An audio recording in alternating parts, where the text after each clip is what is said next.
আসসালামু আলাইকুম। চতুর্থ শ্রেণীর গণিত বই নিয়ে তোমাদের সাথে ধারাবাহিকভাবে আলোচনা করছিলাম, তার ধারাবাহিকতা এখন তোমাদের সাথে 64 নম্বর পৃষ্ঠা থেকে আলোচনা করব। তোমরা আমাদের চ্যানেলের ভিডিওগুলো অনেক বেশি দেখছো, তার জন্য তোমাদেরকে অসংখ্য ধন্যবাদ। দেখি পারি কিনা, তো আমরা পারি কিনা এগুলো দেখবো। আসলে নিচের ভাগটি করি, ভাগটি নিঃশেষে বিভাজ্য নাকি নিঃশেষে বিভাজ্য নয় তা ব্যাখ্যা করি।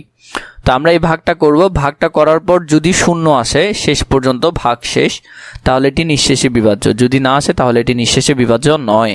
আমরা এক নম্বরে যেটা দেখলাম, আমাদের যে সংখ্যাটা ছিল 849, আমরা 6 দিয়ে ভাগ করব, 6 দিয়ে দিয়েছে, তো 8-এর মধ্যে 6 যাবে, একবার যাবে, 6-কে 6 লিখলাম, বিয়োগ করার পর আছে 2, এখান থেকে 4 নামালাম 24, তাহলে 6 দিয়ে যদি করো 4-6 24, 24 থেকে 24 গেলে 0, 9 নামালাম, 9 6-এর মধ্যে কয়বার যাবে, 9 6-এর মধ্যে একবার যাবে, 6-কে 6 বিয়োগ করার পর কত থাকে, 3 থাকে, তাহলে এটি নিঃশেষে বিভাজ্য নয়। ব্যাখ্যার মধ্যে কি লিখবে, এটি নিঃশেষে বিভাজ্য নয়, কারণ আমাদের কত থেকে গেছে, 3 থেকে গেছে।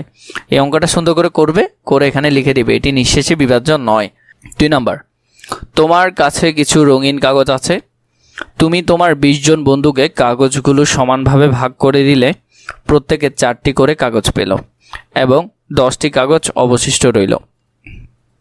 তোমার কাছে কতগুলো কাগজ ছিল? এখানে কাগজের সংখ্যা হবে ভাজ্য, তাহলে আমরা ভাজ্য জানি না, আমরা ভাজ্য বের করব।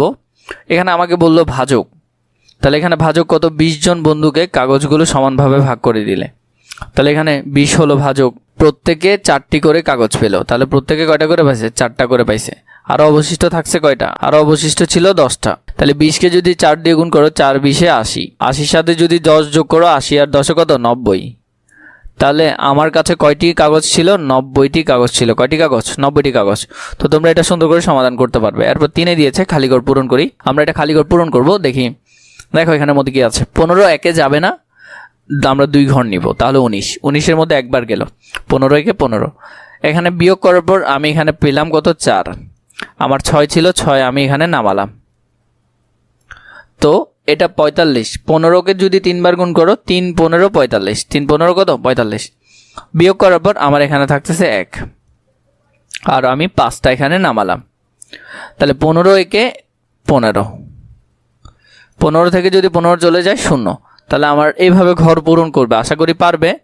পরেরটা যদি দেখো, 5 801-এ যাবে, তো 8-এর মধ্যে 5 একবারই যাবে, 5 একে 5, তাহলে বিয়োগ করার পর 3, আর এদিকে 0 নামালা, 5 6 কত, 30, 5 6 30, তাহলে 30 ডিরেক্ট লিখলা, 30 থেকে 30 গেলে কত হবে, 0, এই 1 যে ছিল 1 নামাতে হবে না, এই 1টা যদি নামাও তাহলে পরে আবার 0 দিয়ে গুণ করতে হবে না, আমরা এগুলো আগে করেছি, তাহলে 5-এর 0-এর 0, 1 থেকে 0 গেলে আর কত থাকবে, 1 থাকবে। তো এভাবে করে এই পৃষ্ঠাটাও তোমরা সুন্দর করে সমাধান করতে পারবে। যদি তোমাদের অন্যান্য পৃষ্ঠাগুলো প্রয়োজন হয়, নিশ্চয়ই কমেন্ট করে জানাবে যে আমাদেরকে এই পৃষ্ঠাগুলো দিলে ভালো হয়। তোমরা কমেন্ট করছো, বলছো, তোমাদের জন্য আমি সর্বোচ্চটুকু দেওয়ার চেষ্টা করছি। ইনশাল্লাহ আগামীতে আরও ভালো করে গোছালো আকারে দেওয়ার চেষ্টা করব।